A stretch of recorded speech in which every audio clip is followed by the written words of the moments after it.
Betel Guardia. Para nosotros, para mí, mi persona, Giselle Montero Castro de Rojas, esposa de don Diego Rojas, amiga de Karina, amiga de los pastores, es un privilegio estar en esta casa. Y verdaderamente me he gozado de ver esta edificación, de ver esta propiedad. Estuvimos conversando, el pastor y yo, antes de que empezara el culto. Estuvimos soñando con lo que se podía hacer ahí atrás y ya lo construimos y lo vimos construido. Amén. Y quiero, hermanos, que nos pongamos de pie. El que pueda hacerse un poquito para adelante, para que estemos cerquita. Recordemos que en los tiempos del Señor el pueblo se reunía en casas, se reunía en cuevas y todos estaban cercanos, escuchando la palabra de Dios, siendo edificados en coinonía, en comunión. Entonces, quiero que nos pongamos de pie para que oremos bendiciendo este lugar, esta casa. Venga, hermano. La palabra del Señor dice que donde pusiéramos nuestros pies, ahí es nuestro, porque Dios nos ha dado un espíritu de conquista. Amén. Este terreno, esta edificación, el Señor se las ha dado a ustedes como iglesia Betel Guardia. Y vamos a orar juntos y puestos de acuerdo en el nombre de Jesús, bendiciendo y dándole gracias al Señor por esta propiedad. Y del norte, del sur, del este, del oeste, le pedimos al Señor que acordone toda esta propiedad, Señor. Y venimos desatando una unción de rompimiento en el nombre de Jesús.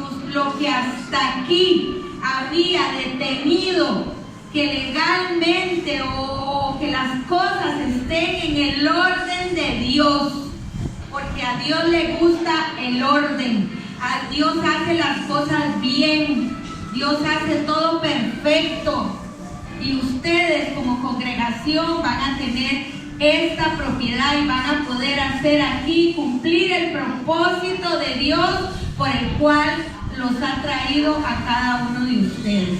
Entonces démosle un aplauso al Señor. Amén.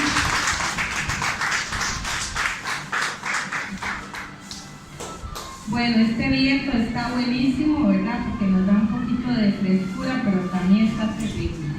Se va a llevar todas las horas. ¿Pueden sentarse, hermanos? Bueno, yo hoy traigo una palabra que dice: si tan solo tocare el borde de su mano. Pero más tarde ponemos la canción. Vamos a poner la canción más tarde, porque primero vamos a hacer, digámoslo así, como un recorrido por la historia del Señor. Antes que nada quería contarles una historia real a ustedes. Había dos amigos que iban en el desierto en una expedición y de repente, seguro en el calor y todo eso, tuvieron una discusión y uno de los amigos le propinó al otro un buen porrazo, ¿verdad? Entonces el amigo que recibió el golpe se agachó y escribió en la arena: mi mejor amigo me ha dado un golpe en la cara. Y siguieron caminando. Al pasar los días pudieron llegar a un oasis. Ustedes saben, en los desiertos hay lugares con agua y alrededor de esa agua pues crece lo verde y lo fresco. Llegaron ahí y empezaron a bañarse, pero a veces en esos lugares hay lo que llaman arenas movedizas. Entonces el muchacho que le había dado el golpe a su amigo empezó a hundirse en una de esas arenas. ¿Y quién cree ustedes que lo ayudó? amigo que andaba con él, que había recibido el golpe. Él lo ayudó, él extendió su mano, hizo fuerza y lo sacó de la arena movediza. Entonces el amigo estaba como extrañado, porque este amigo se puso a labrar en piedra. Mi amigo me salvó la vida. Entonces el que lo había golpeado y el que había sido rescatado le dijo: ¿por qué yo te di a ti un golpe y tú escribiste en la arena? Y ahora que yo te salvo, escribes en una piedra. Entonces el amigo le contestó: porque las cosas que nos hacen daño tenemos que escribirlas en la arena para que el viento del perdón se las lleve. Amén.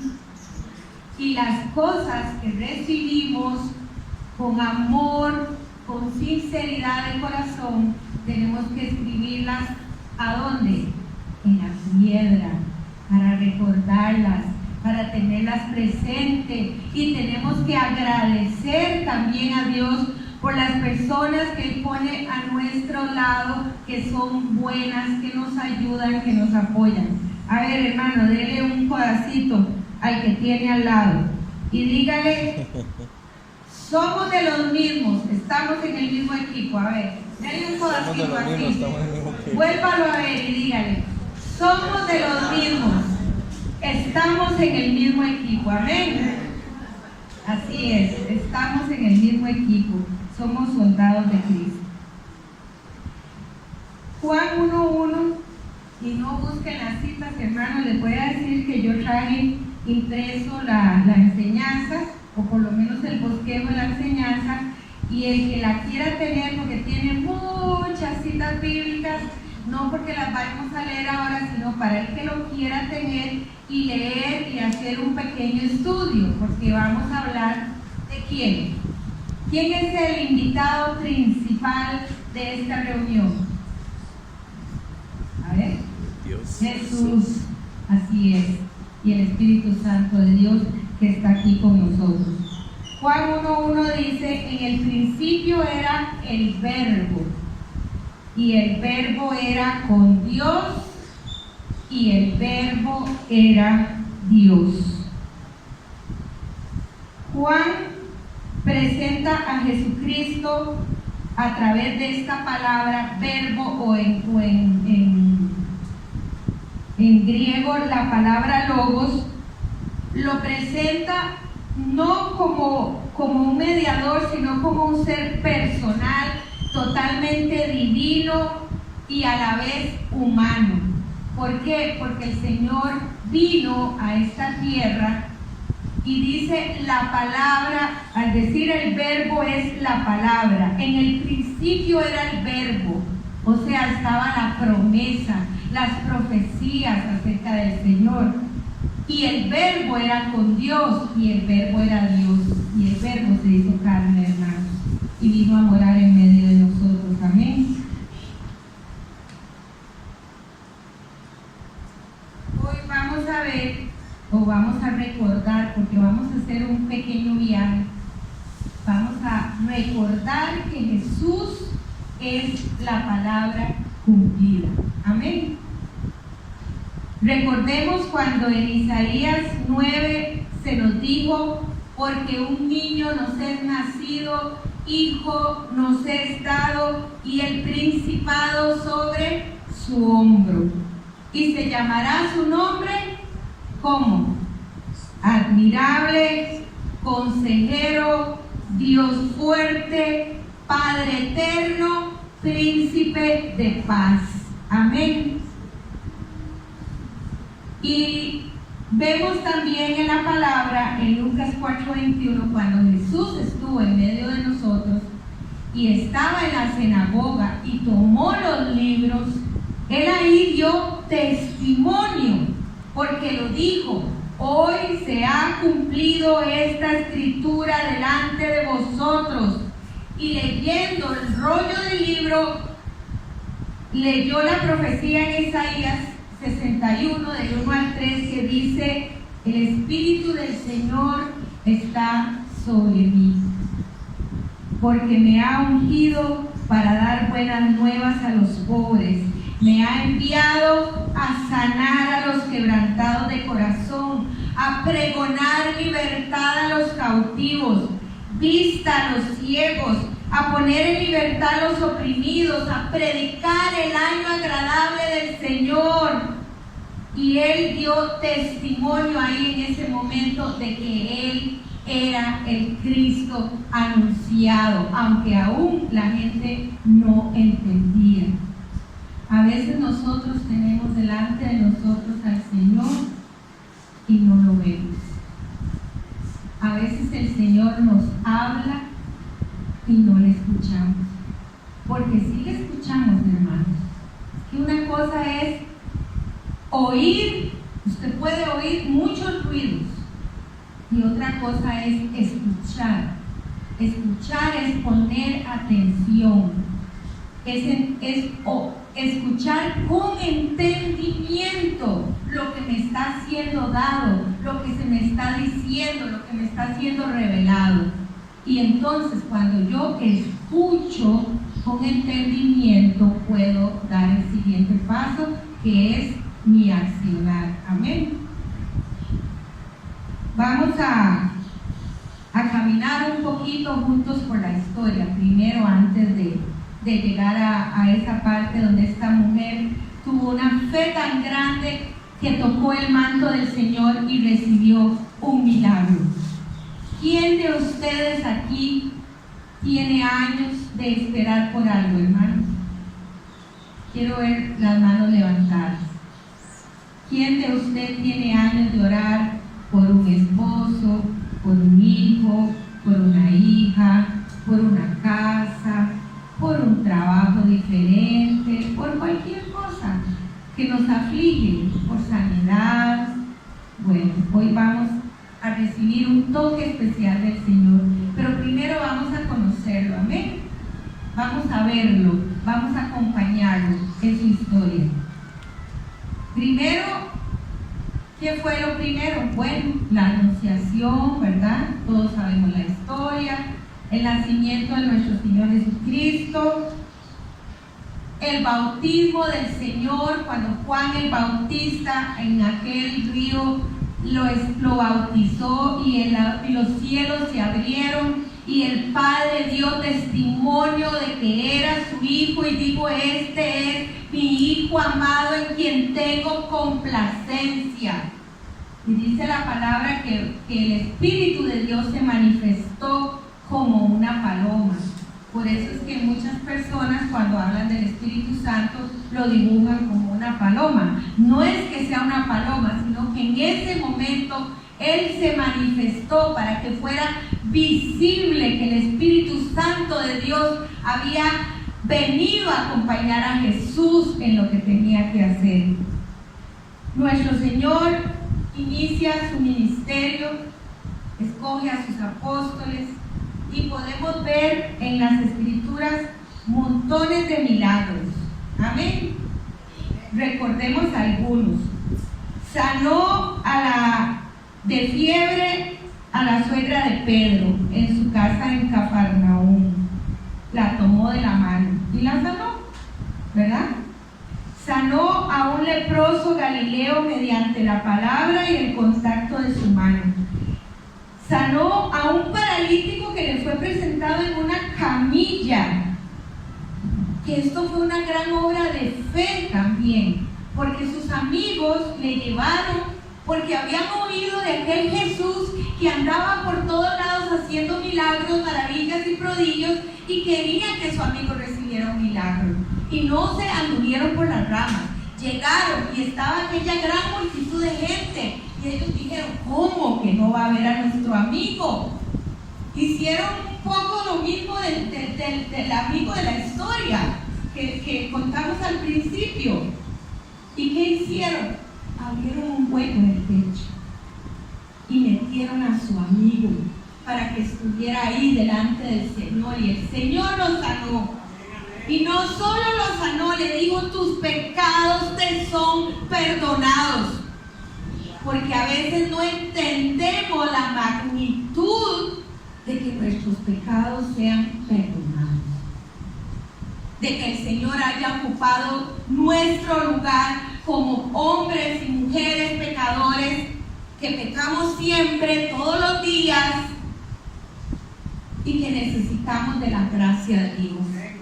Y no entendemos ese gran privilegio de ser perdonados nuestros pecados, de que el Padre no nos vea a través de lo que hayamos hecho mal, sino que nos ve a través de la imagen de su Hijo Jesucristo, y nos ve limpios, y nos ve puros, y nos sigue amando, y nos sigue extendiendo su favor. Amén.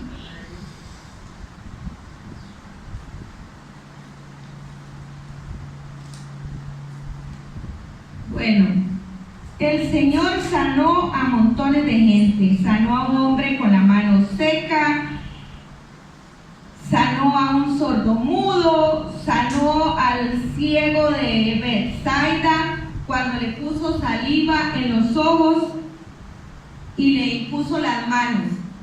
A veces, hermanos, el Señor tiene muchas maneras de hacer las cosas, y eso tenemos que entenderlo. Yo les puedo decir por experiencia propia, mi esposo está aquí, que le costó mucho cuidarme, que yo estuve muchos años padeciendo del vientre,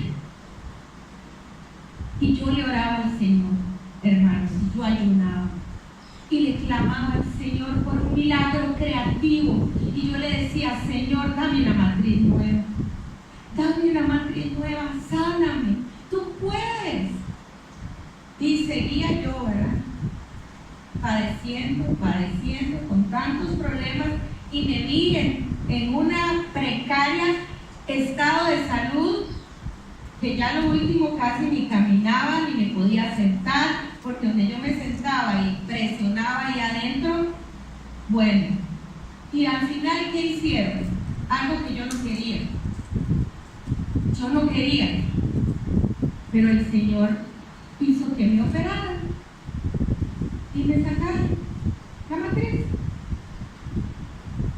Entonces, a veces recibí muchas personas que me decían: hermana, es que usted no tuvo fe, porque si usted hubiera tenido fe, Dios la hubiera sanado. No, hermanos, eso no es cierto. El Señor obra de muchas maneras. El Señor puede hacer una sanidad instantánea con solo decirlo, porque Él dice y es hecho. Él manda y existe, porque Él es el Señor. Pero a veces, hermanos, también el proceso de estar ahí sufriendo y pasando por aquello nos trata a nosotros y nos hace desarrollar paciencia, y nos hace desarrollar humildad, y nos hace desarrollar un montón de cosas buenas. Entonces es parte de, y en el momento en que el Señor lo considera, pues entonces viene una cirugía o viene otra cosa. Tengamos presente, hermanos, que cuando estamos orando por algo, Dios siempre nos va a responder. Dígale al que está a su lado: Dios siempre nos va a responder. Dios siempre nos va a responder. Hermanos, no desmayes. Y a veces no responde como queremos, porque nosotros pedimos y queremos que la cosa sea de cierta manera, en el momento así que yo quiero, pero a veces Dios no responde así, pero siempre responde, hermano, no lo olviden. Bueno, sanó a un muchacho hidrópico, dice la palabra, y ustedes saben qué es eso. Son esos niños que nacen y las cabecitas se les llenan de agua, hidropesias. Entonces se hacen cabezoncitos y tienen que ponerles como una manguerita para que esa agua esté drenando, porque si no se les hace mal en su cerebro. Bueno, en aquellos tiempos, imagínense, el Señor sanó a un niño de esa manera. Sanó a los 10 leprosos que encontró de camino a Jerusalén con solo darle la palabra. Y hay algo muy interesante con esa sanidad, hermano. Eran 10 personas. Y solo uno se devolvió y dijo: gracias por haberme sanado. Hermanos, nosotros somos bien daditos a pedir, ¿verdad? Yo soy una que cuando llego a algún evento y me ponen, que le ponen a uno una hojita para, ¿verdad?, para que usted apunte sus peticiones, yo digo, ajá, aquí están como a pedirle a Dios, ¿verdad? Porque a Dios le podemos pedir de todo. Amén. Pero, ¿cuántos, cuando vemos lo que Dios nos contestó, damos gracias? Tal vez oramos por una provisión en medio de una necesidad económica y nos llega un dinerito de algún lado y se solventa la cosa, ¿y qué? Como si nada. Oramos por una persona, que no nos pase como al pueblo de Dios. Estaban orando por Pedro para que fuera sacado de la cárcel, ¿verdad? Y llega Pedro y toca la puerta y llega la mujer y abre. ¡Ay, Pedro! Y se va corriendo para adentro. ¡Ahí está Pedro! ¡Ay, pero cómo, Pedro! Si Pedro está en la cárcel. Ay, pero hermanos, pero no estaban orando para que Pedro fuera soltado de la cárcel. Lo que había que hacer era ir a abrirle la puerta. Amén. Y recibirlo con gozo y darle gracias a Dios. Desarrollemos, hermanos, la gratitud. Yo aprendí gratitud hace muchos años en un hospital en el Calderón Guay. Usted sabe que ahí uno, como se tiene que levantar solito a bañarse, ¿verdad? Y bien tempranito. Y me levanté y me estaba bañando y yo oía una voz de mujer: Señor, gracias por esta vida. Señor, gracias que estoy de pie y me puedo bañar. Señor, qué rico está esta agua. Señor, gracias, gracias, gracias. Y yo estaba maravillada de oír a aquella persona.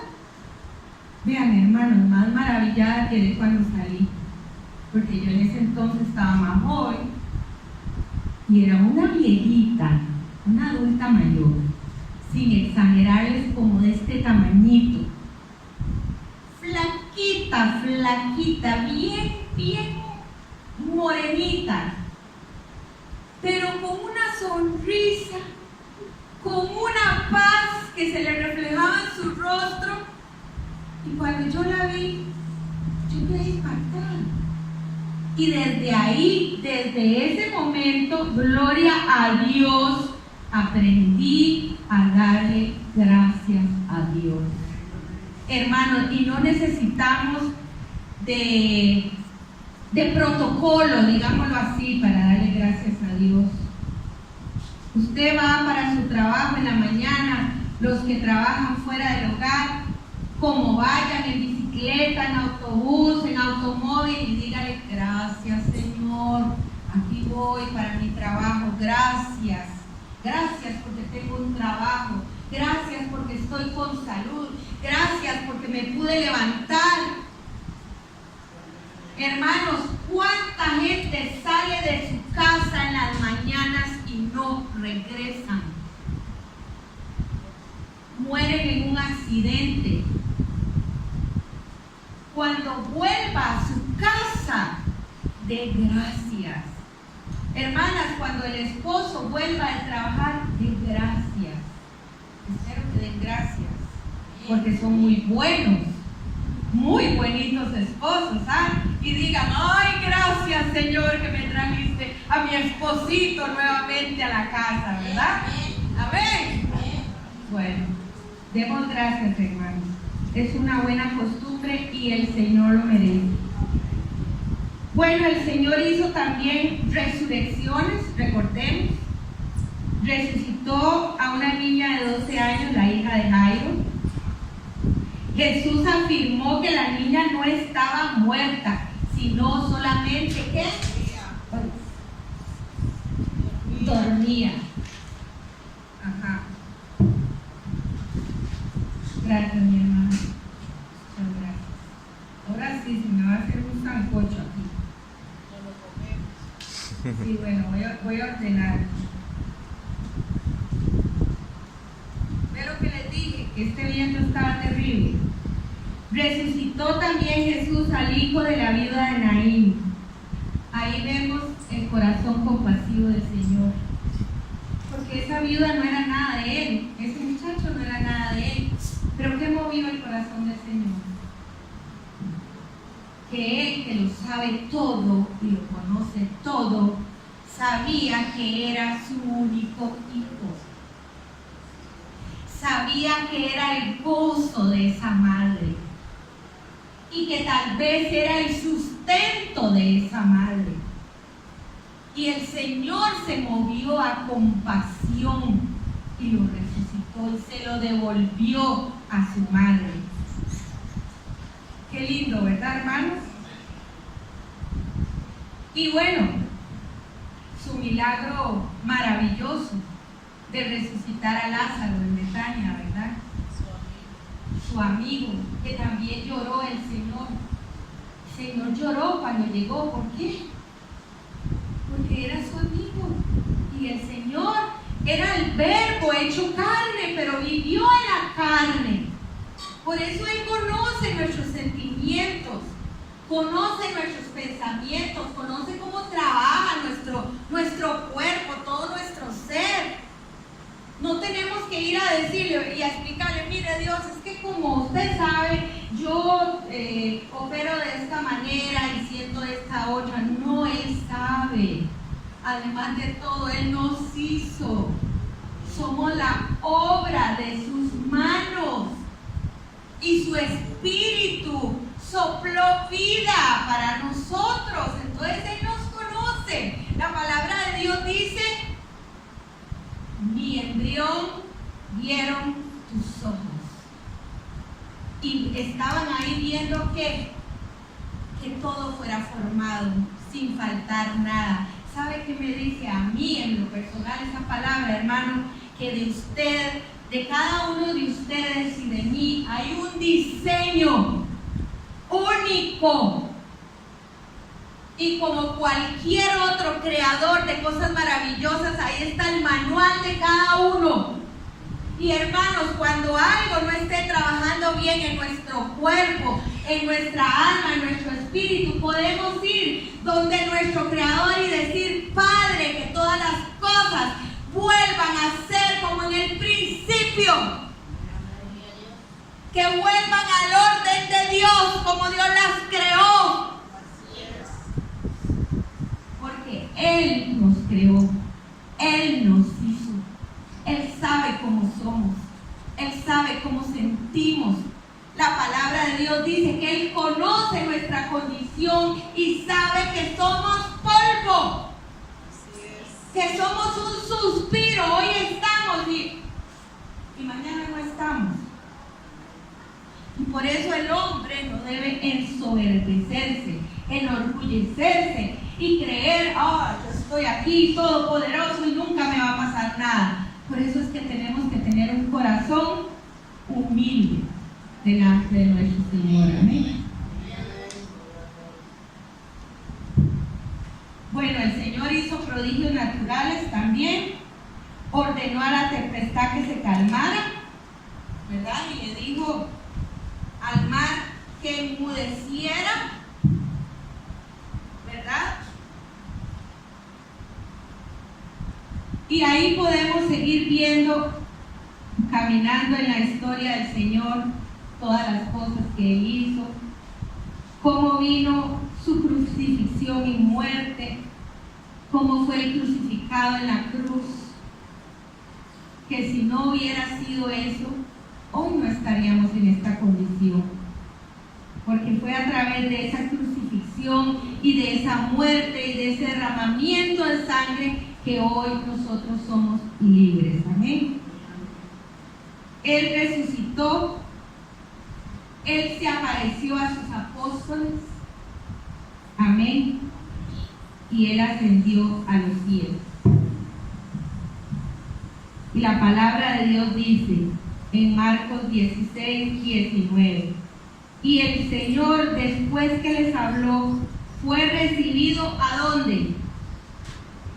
Arriba, en el cielo. Por eso Él ascendió, subió a los cielos y se sentó a la diestra de Dios Padre. Y ahí es donde estamos sentados cada uno de nosotros, hermanos, sentados a la diestra del Padre. Ahí es donde estamos. Ese es nuestro lugar de privilegio. Bueno, hermanos, entonces veníamos hablando de lo que dijo Juan al principio, que el verbo era Dios y el verbo era con Dios, y que el verbo era Dios, y dijimos que era el verbo hecho carne. Entonces ya vimos cómo esa palabra se cumplió.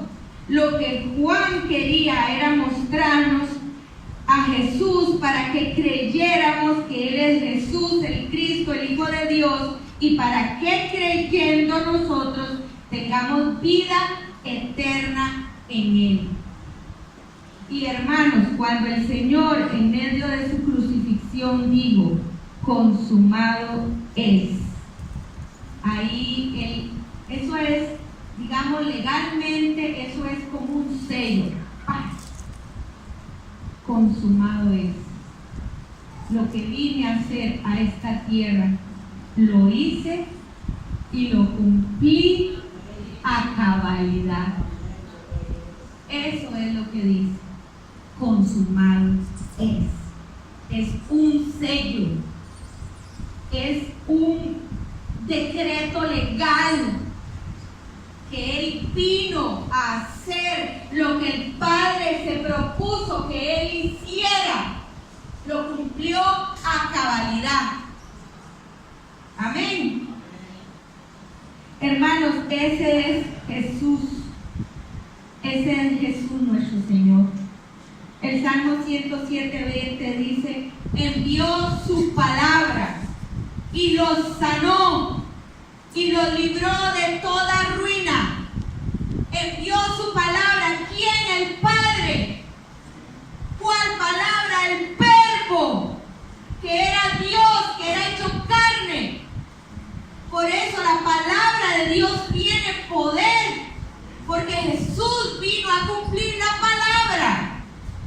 Y cuando se dice la palabra, estamos diciendo algo que ya fue cumplido, que tiene asidero legal para que se cumpla. Por eso debe darnos testimonio de fe, seguridad, confianza.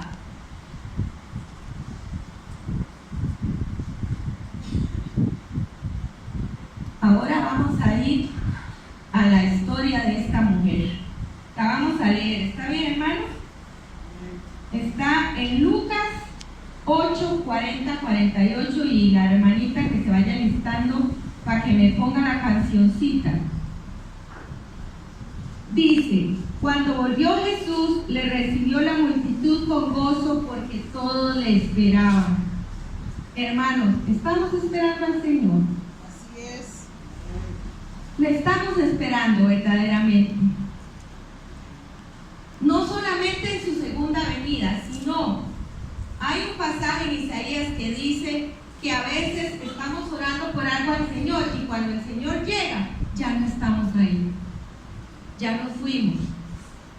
¿Y sabe a qué nos fuimos? A ver cómo resolvíamos lo que le estábamos pidiendo que nos resolviera. Y a veces lo resolvemos a la manera humana, que no siempre es la mejor. Y a veces terminamos metidos en un hoyo más grande del que era al principio. Hermanos, tenemos que aprender a esperar. Si estamos clamando a un Dios fiel y verdadero, hagamos lo que a nosotros nos corresponde, pero dejemos que Él haga lo que a Él le toca, porque lo va a hacer, se los aseguro, lo va a hacer. no van a quedar burlados, no van a ser engañados. Entonces vino un varón llamado Jairo, que era el principal de la sinagoga, y postrándose a los pies de Jesús, le rogaba que entrase a su casa, porque tenía una hija única de 12 años que estaba muriendo, y mientras la multitud oprimía al Señor. Entonces aparece esta mujer famosa que padecía flujo de sangre. Amén. Dice que tenía más de 12 años. Vea, hermanos, yo sé que para los hombres es muy difícil ponerse en ese lugar, pero las mujeres sí entendemos lo que es tener de continuo la menstruación por 12 años. Dios mío, si uno con 3 o 4 días ya está deseando que se vaya. Y ni les digo todo lo que a veces le pasa a uno. Ah, sí, el esposo también. Muy bien dicho, hermano, sí. El esposo está ansioso de que la esposita pueda estar con él nuevamente. Imagínense a esa pobre mujer, 12 años, debilitado su organismo, hermanos, porque en la sangre está la vida. Yo se los puedo decir. Entiendo por qué la palabra de Dios dice que en la sangre está la vida. Cuando a usted se le va la sangre, usted siente que se muere, le cuesta respirar, y cualquier cosa que haga usted se marea, porque la sangre es la que transporta la vida a todas las células de nuestro cuerpo. Vida, la sangre es vida. Amén. Entonces, imagínate esa pobre mujer. Y ella decía, se acercó ahí, y además, pongámonos en el lugar de la mujer en ese tiempo. Que ahora las mujeres tenemos pues un poquito mejor, ¿verdad? Nuestro lugar, ¿verdad que sí? ¿Ah? Nos ven con un poquito más de respeto, y nos estiman y nos valoran un poco más. Pero en ese tiempo, las mujeres éramos casi nada. Recordemos, allá soterrada, ni al templo podía ir la pobre mujer, ni oír la palabra de Dios tenía derecho la mujer. Y para las personas de ese tiempo, una mujer con flujo de sangre o con su menstruación era inmunda. Entonces ella, pongámonos, hermanos, de verdad, tratemos de situarnos en la época, en la situación, y entendamos a aquella mujer que se fue abriendo campo por entre la gente, habiendo oído hablar de Jesús, ese Jesús que nosotros hemos conocido, que caminamos un poco por su historia y recordamos uno y otro de muchos milagros, maravillas y prodigios que hizo en medio de la gente, porque la gente lo buscaba, porque nunca habían oído algo como lo que él decía, nunca habían sentido algo que los conmoviera hasta sus entrañas. Y entonces esa mujer decía, si tan solo pudiera acercarme un poquito, si tan solo pudiera meterme aquí entre la gente y tocar solo el borde de su mano, yo sé que se veía. Hermanos, eso es fe. Eso es fe. Y eso es pagar el precio también, porque hermanos, hay una verdad. El precio de nuestra vida ya fue pagado por Cristo. El precio de nuestra salvación, pero el precio de mantenernos en esa salvación lo paga cada uno de nosotros. Es a nosotros que nos toca.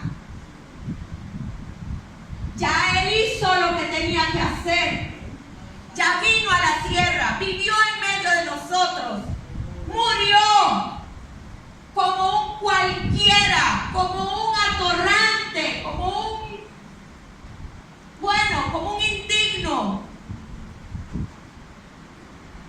harían los hombres más viles de la época, crucificados. Derramó su sangre por nosotros. Fue a los abismos. Conquistó la muerte, venció la muerte. ¿Dónde está, oh muerte, tu aguijón? ¿Dónde, oh sepulcro, tu victoria? Hermanos, cuando alguno de nosotros o a nuestros amados nos toque partir, no digan, ay, es que está en paso de vida a muerte. Está en paso de muerte. Hermanos, los hijos de Dios no estamos en paso de muerte. Error.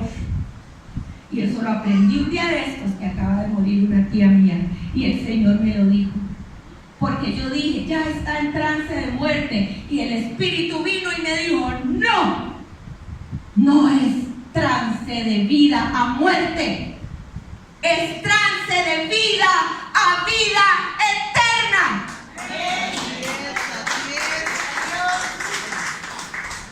A vida eterna. Porque nosotros, los que somos de Cristo, ya no vamos a conocer muerte. Ni debe asustarnos la muerte. Es un paso, es una transición. Y si tenemos a Cristo en el corazón y hemos pagado el precio de mantenernos firmes en nuestra posición como hijos de Dios, haciendo lo bueno y lo correcto, vamos a tener vida eterna. Y hermanos, por más feo que sea lo que estemos pasando aquí en esta tierra, una enfermedad, un dolor, como un esposo, como un hijo, lo que sea, hermanos, es un poquito así de tiempo comparado con la eternidad, que es por los siglos de los siglos, de los siglos, de los siglos. Amén. Gloria a Dios. Entonces, es mejor pasar por un poquito así de dolor, de escasez, de estrechez, que darnos el gustazo aquí en la tierra. ¡Qué bueno que estuvo eso! Y por eso tal vez perder la salvación y la vida eterna. Pensémoslo cada vez que vayamos a hacer algo. Si vale la pena arriesgar la vida eterna por lo que vas a hacer. Porque nadie sabe cuándo vamos a ser llamados. Nadie sabe. Yo creo que la venida de Cristo, así como su segunda venida, dice que solo el Padre sabe, porque a Él es el que le pertenecen los tiempos y las razones. Igualmente nosotros no sabemos cuándo va a ser la venida de Cristo por mí. Por mí, solo por mí.